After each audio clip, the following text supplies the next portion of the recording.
और हमने हर इंसान के आमाल नामे को बसूरत किताब उसके गले में लटका दिया है, और क़यामत के रोज वो किताब उसे निकाल दिखाएंगे जिसे वो खुला हुआ देखेगा।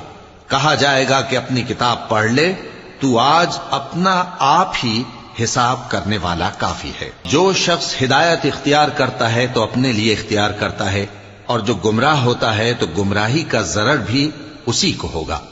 और कोई शख्स किसी दूसरे का बोझ नहीं उठाएगा, और जब तक हम पैगंबर न भेज लें अजाब नहीं दिया करते। और जब हमारा इरादा किसी बस्ती के हलाक करने का हुआ तो वहां के आसूदा लोगों को फवाहिश पर मामूर कर दिया, तो वो नाफरमानियां करते रहे। फिर उस पर अजाब का हुक्म साबित हो गया और हमने उसे हलाक कर डाला। और हमने नूह के बाद बहुत सी उम्मतों को हलाक कर डाला। और तुम्हारा परवरदिगार अपने बंदों के गुनाहों को जानने और देखने वाला काफी है।